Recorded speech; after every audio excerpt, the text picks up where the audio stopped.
রহমানের রহিম আজকে মেহেরপুর সদর উপজেলা নির্বাচন উপলক্ষে আনোয়ারুল ভাইয়ের জন্য আয়োজিত এই সভায় উপস্থিত আমার সম্মানিত 6টা ইউনিয়নের চেয়ারম্যান, আমার এই নির্বাচনের পরবর্তী আনোয়ারুল ভাই সহ উপস্থিত এই আমদা ইউনিয়নের আশরাফপুর গ্রামের আমার প্রিয় অধিবাসীবৃন্দ, আমি সকলকে আন্তরিক অভিনন্দন জানিয়ে বলতে চাচ্ছি, আমি আনোয়ারুল ভাই 4টি প্রার্থী আছে, একমাত্র আনোয়ারুল ভাই যদি না দাঁড়াতো তাহলে আমি ভোট করতে পারতাম।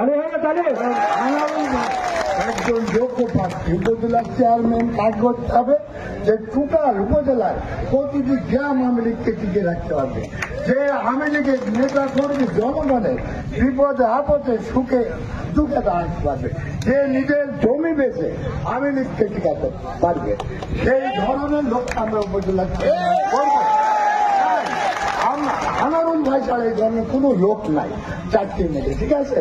তাই আজকে শহর আওয়ামী লীগ 1970 সালে ভোট দেখলেন নৌকা, ওই রকম ভোট দেবে আনোয়ারুল ভাইকে। 1 থেকে ভোট হবে আপনার মোটর সাইকেলে, শহরের প্রত্যেকটা সেন্টারে মোটর সাইকেল জিতবে।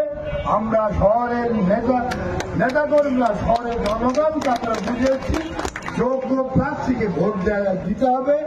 আনোয়ারুল ভাইকে আগামী 8 মে আমরা প্রতিটা সেন্টারে ফাঁস করে ব্যাপক ভোটের ব্যবধানে যোগ্য প্রার্থীকে মেহেরপুর পৌরসভার মানুষ ভোট দিয়ে সেটা প্রমাণ করব, এই আশাবাদ রেখে আপনাদের কাছে আশা করব এই আশরাফপুর গ্রামে কোনো এজেন্ট থাকবে না। আনোয়ারুল ভাইয়ের মার্কা সেই মারা হবে, কোনো মার্কায় সেইভাবে ইলেকশন করবে।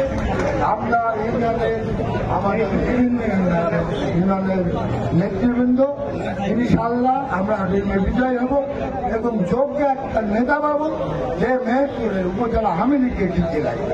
তাই এই আশাবাদ করে আমি আপনাদের সকলকে আনোয়ারুল ভাইকে জিতানোর জন্য আহ্বান থেকে আমি আমার বক্তব্য শেষ।